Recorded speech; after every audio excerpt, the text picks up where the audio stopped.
There is a sentence I said at my father's funeral that I have carried with me for 45 years.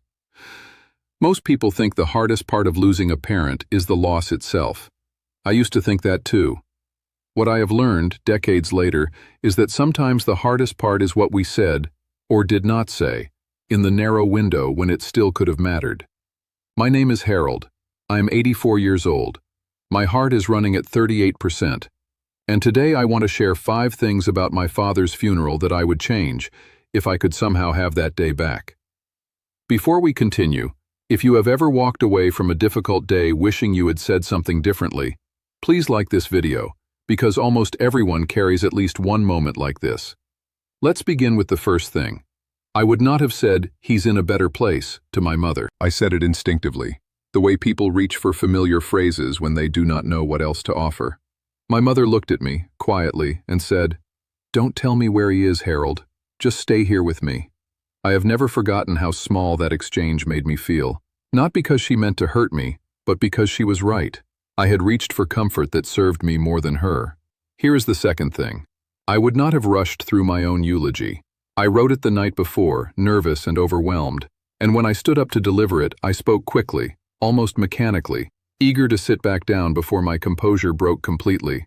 My sister told me afterward that she barely caught half of what I said.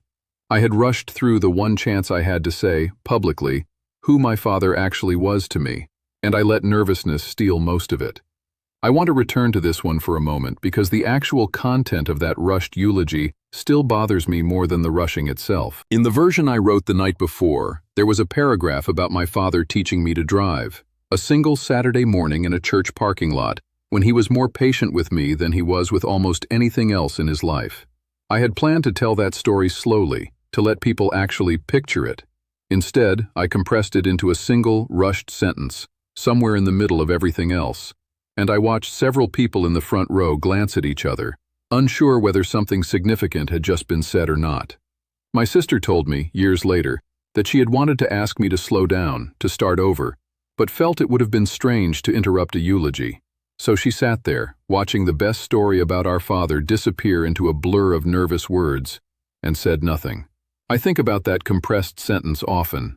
Somewhere inside it was the truest thing I had to say that day, and almost nobody actually heard it. If you are still here, please subscribe, because the next few things may matter even more than these first 2. Here is the third thing. I would not have avoided my father's oldest friend, Eugene, at the reception afterward. Eugene wanted to tell me stories about my father from before I was born, stories I had never heard. I was too exhausted, too eager for the day to end, and I gave him short, polite answers until he eventually stopped trying. Eugene passed away 11 years later. Those stories went with him. I think about that loss more than I expected to, all these decades later.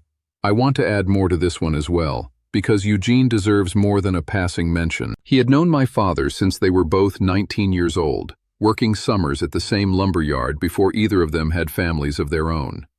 At the reception, he found me near the kitchen, away from the main crowd, and started to tell me about a fishing trip the two of them had taken in 1953, a story that had clearly been building in him all through the service, waiting for the right moment to be told. I remember him saying, "Your father once told me something out on that lake he never told anyone else, not even your mother, I'd guess." I was so depleted by that point in the day that I heard the sentence and felt nothing but a vague, exhausted curiosity I did not have the energy to pursue. I told him I would love to hear it sometime, knowing even as I said it that I likely would not follow up. I never did. Eugene brought it up once more the following year, at a smaller gathering, and I again deflected, still not ready. By the time I was ready, genuinely ready, to sit down and listen properly, Eugene's own health had declined to the point where the story was no longer accessible to him in the same way. Whatever my father told him out on that lake in 1953 is gone now, permanently, because I was too tired on one afternoon to simply sit down and listen. Here is the fourth thing. I would not have told my children to be strong that day. I said it to all 3 of them separately throughout the afternoon, believing I was offering useful guidance. Years later, Claire told me that phrase had taught her, at a young age, that grief was something to be managed rather than felt. If you have made it this far, please subscribe and turn on notifications. because the fifth thing is the one I regret most of all five. Here is the fifth and final thing. I would not have waited until the car ride home to finally cry. I held everything in for the entire day, through the service, through the reception, through every condolence and handshake. I did not let myself break until I was alone in the car, away from everyone, including Margaret, who had to watch me hold it together in public and then fall apart privately, without her, in a parking lot. She told me, years later, that she had wished I had simply let her see it, that holding it together for everyone except the person closest to me had taught her something painful about how alone I was willing to let myself be. I want to go back to this one more time because there is a detail I left out that matters most. When Margaret found me in the car that evening, I had already stopped crying by the time she opened the passenger door. I had composed myself again quickly, almost reflexively, the moment I heard her footsteps approaching across the gravel.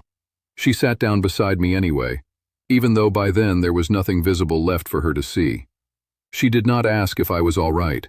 She simply reached over and took my hand, and we sat there together in the quiet for several minutes before either of us said anything at all. Years later, she told me that moment had taught her something important about how I grieved, that I needed to fall apart privately first, and could only let her in once the worst of it had already passed without her.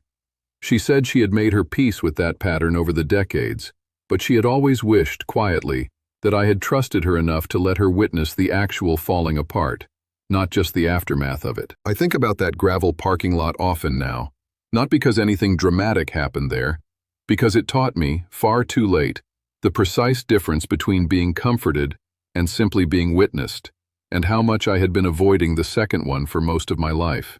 So here is what I actually believe, after 84 years of carrying that particular day. Funerals do not ask us to be composed.